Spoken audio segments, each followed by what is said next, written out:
Hello, this is Reverend Ken Wilcox in St. Augustine, Florida. Today I'm going to share a story with you I'm calling Ralph Lauren at the Goodwill. It has to do with my prayer partner of many years now. She was a single mom in Atlanta, Georgia, raising a young kid. She had gotten him off to college, and she was on her own. She's a wonderful, lovely person. She's the light of my soul. She gives me so much inspiration. Now, she has this kind of funky little apartment in one of the really nice areas of Atlanta. She bought it way back in the 70s when it wasn't so nice at all, but now it's been yuppified and gentrified, and it's a really great area to live in.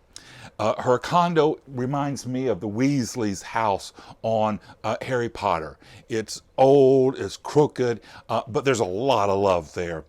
She has a kitchen about the size of a good postage stamp. But from that kitchen, I have seen her feed 25 to 30 people at Thanksgiving. Now, she's a wonderful person, and one year, right after Thanksgiving, one of her pipes burst. And she said the insurance adjusters came in and just ripped out the entire kitchen. Everything was gone. What little money she had saved up for Christmas, that was going to go for refurbishing her kitchen. And so she reached out to her son, who was away in college. She, of course, didn't want him to know she was having any kind of trouble at all. And she asked him what he wanted for the holidays. And he said he wanted some Ralph Lauren shirts. He was in college, he was a frat boy, and so of course he wanted to look good like all of his friends. She thought about it for a while and decided she didn't know about Ralph Lauren shirts, so she thought she would go to one of the malls and see how much they would cost. And she said when she got there and looked them over, she quickly realized that she and Ralph were operating in two different economic universes. She was pulling out of the mall. She had driven a little way and she saw a secondhand place, a Goodwill or a Salvation Army. And she thought to herself, well, let me check in and see, maybe they've got some kitchen appliances and things that I can use. She said she walked into the store and she said the IKEA came to her. She said, well, let me look at the men's section. Maybe there's something I can get for my son. And she said right at his size, there were 7 to 8 Ralph Lauren shirts. It was as if Ralph Lauren had come in himself and had cleaned out his closet right before Christmas time. So she snapped up all of them for $3 and $4, what would cost her hundreds of dollars. Back at home, she was doing the best she could to try to get the kitchen repaired, at least so she could put a Christmas meal on the table. She had had no thought of a Christmas tree or decorating or anything like that. When her boy got home, he looked over the kitchen and saw that there was no floor in it, and he told her, he says, Mom, you can't have a kitchen without a floor. So he decided he would use all his Christmas break to put in a floor for her. He had never done anything like that. He was been raised by his mom. He didn't have a dad.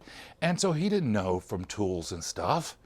But when he went to the hardware place and they heard what he was doing, she said they had just adopted him.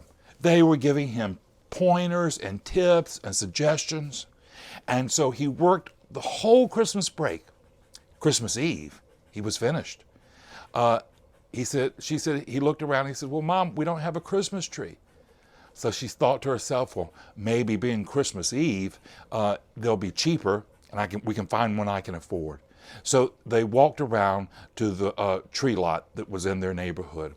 And there at the tree lot was a big sign, and it said, "Going home to spend Christmas with my family. All the trees are free."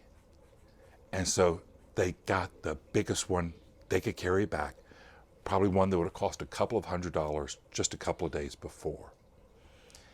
You know, there is a magic to Christmas. And when we open our hearts and when we realize that we do have the power of love flowing through us, we can create magic. This is Reverend Ken, wishing you the very best for your holidays. And until we see each other again, many blessings. Hi, this is Reverend Ken. Be sure to watch our next video, Facial Powder for Jim. This one's going to give you a good laugh and you're going to feel so warm-hearted afterwards. Now, right now, we're collecting funds so that the kids at the shelters, the people fleeing violence that happen to show up on Christmas Eve and Christmas Day, and unfortunately, the people there tell me there are always a family or two that does, that there are Christmas toys available for them. If you'd like to help out, you can by texting a donation to us at 904-447-1171. You can also click on the link below. Note that whatever you do, either pray for us, donate for us, whatever you do, your contribution is greatly appreciated, and together we're making the world a better place. This is the truth in your life. It's the truth in mine, and so it is.